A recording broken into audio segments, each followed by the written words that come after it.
All right, let's jump right into this explainer. Now, just a heads up, the source material we're looking at today, it is definitely not your standard fluffy feel-good motivation. No, it's actually a pretty brutal, tough love reality check, and it's specifically designed to wake us all up from just living on autopilot. We're going to break down its core arguments, like how we're actually spending our time, why we constantly feel stuck in a rut, and exactly how the author suggests completely rewiring our daily focus to, well, actually fix our lives. So get comfortable, but seriously stay alert because we're diving in deep. You know, those post-lockdown years just flew by in an absolute blur. I mean, 2020 literally brought the world to a grinding halt. But as things slowly got back on track, time just seemed to hit the accelerator. And now, here we are.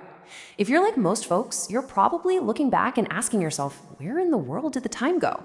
You might even be feeling this deep, nagging sense of emptiness. Like you realize another year has slipped by, you had all these big plans to achieve so much, but somehow you're stuck in the exact same rut.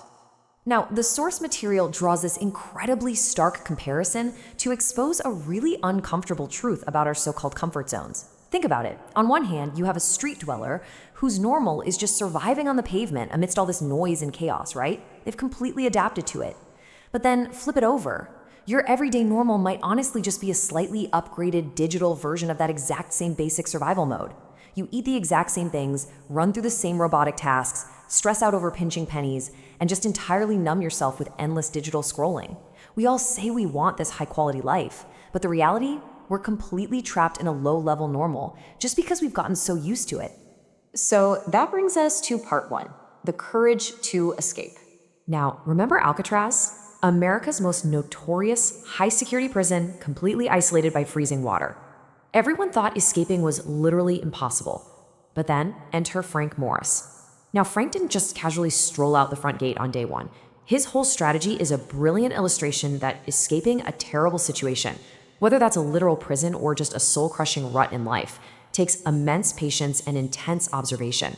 He spent weeks literally just watching the guards' routines. Then he carefully formed a crew. It took them 6 whole months of relentless, daily, under-the-radar effort to actually pull off the impossible. But honestly, here is the absolute most fascinating part of that whole story. Why didn't everyone try to escape? I mean, the penalty for getting caught wasn't some medieval torture. It was really just a few days in a dark isolation cell, maybe losing some library privileges. And the reward? Lifelong freedom. Yet 99% of the inmates just stayed put. Why on earth did they stay? Well, the source points to this mind-blowing psychological barrier. They were actually more afraid of a few days of temporary, known discomfort than they desired lifelong freedom. So we really have to ask ourselves, are we actively avoiding a little bit of hard work today just so we can stay in a comfortable, mediocre self for the rest of our lives?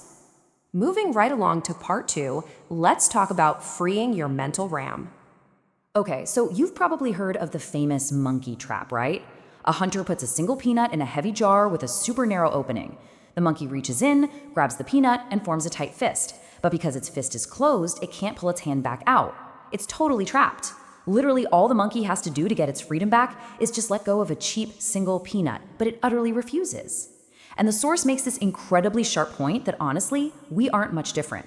We stubbornly cling to all these trivial, low-value things in our lives. Neighborhood gossip, constantly checking everyone's statuses, reacting to endless pings and notifications because we're terrified that if we let them go, we're going to somehow miss out on something life-altering.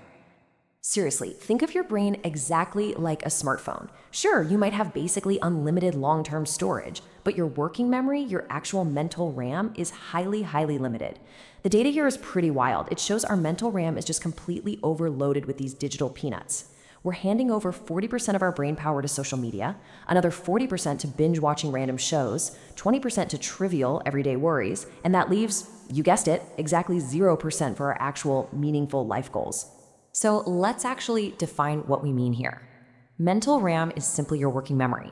Whatever it's taking up space there is exactly what dictates your actions. And your actions, well, they dictate your entire life. It's a huge relief to realize that you aren't lacking intelligence. You aren't even really lacking motivation. Your internal operating system is literally just crashing because you've got way too many useless background apps chewing up all your memory. The whole framework here suggests that if you really want to achieve big things, you have to forcefully swipe up and close out those trivial background apps and replace them with the heavy-duty software of your actual goals. And that leads us straight into part 3, waking up from autopilot. Let me share this old parable the source brings up because it just perfectly nails this concept. So there's this boy who wants to get rich, and he's told about a magic pebble hidden on a beach that turns anything it touches into solid gold. The catch? The only way to spot it is that it'll feel warm to the touch. So month 1, he is super careful, checking every single pebble. But by month 3, he's getting impatient and just rushing through the motions. By month 4, it has become a completely mindless routine. Pick it up, feel it, chuck it in the ocean. Then, in month 5, he finally picks up the warm, magic pebble. But because his brain was so entirely stuck on autopilot, he just chucks it straight into the ocean out of sheer mindless habit. Now, the crazy part is, this happens to us every single day. We are literally throwing away our most valuable days exactly like that boy threw away his magic pebble. And why? Because a staggering 95% of our daily lives, our big decisions, our habits, they're all run on complete autopilot. We become totally numb to the passage of time. We just keep telling ourselves, oh, I'll start tomorrow, or I'll get to it on Monday. And then before we even realize what's happening, we're 35, and then we're 50, and life has just completely passed us by while we were sleepwalking through it. Which brings us to this incredibly powerful, almost startling realization from the source material. The past and the future are lies. Seriously, they do not exist anywhere except inside your own head. You have to wake up and realize that tomorrow is a complete illusion. Every ounce of power you have to escape your current situation, to build something truly great, to actually change your habits, it all exists only in today. The present moment is literally the only place where your life is actually happening. All right, let's wrap this up with part 4, the mechanics of escaping. So, looking back at that Alcatraz strategy, you have to notice their extreme, frankly absurd level of resourcefulness. I mean, they didn't just pull off this escape in one massive Hollywood-style leap. They executed tiny, consistent, hidden little actions using whatever absolute garbage they had lying around. They were digging through solid concrete walls with stolen spoons for like 10 to 20 minutes a day when the guards happened to look away. They built literal dummy heads out of soap and leftover barbershop hair just to fool the night guards.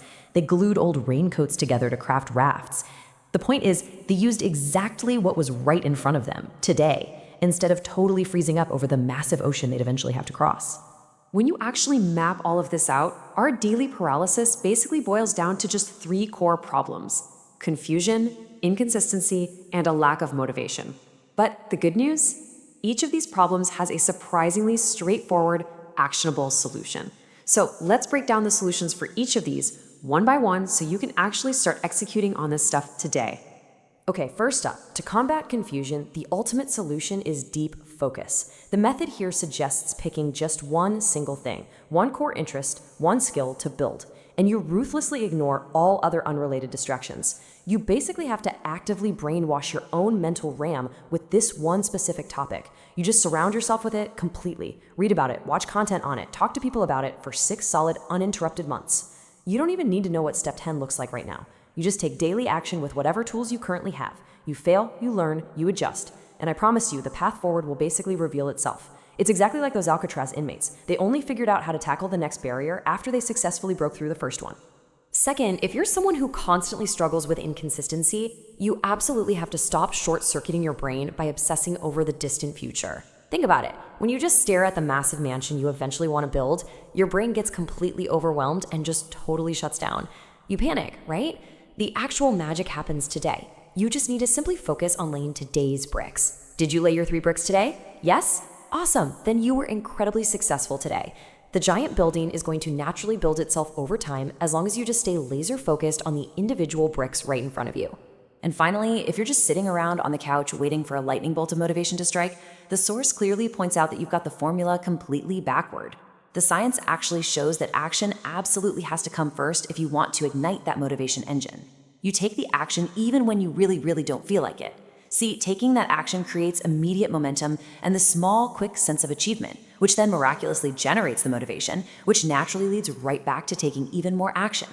Every single time you force yourself to just start without any motivation, you are literally rewiring your brain, making it that much easier to jump in and start the next time. So it all comes down to this. Are you going to start digging your way to freedom today, using whatever metaphorical spoons you happen to have lying around?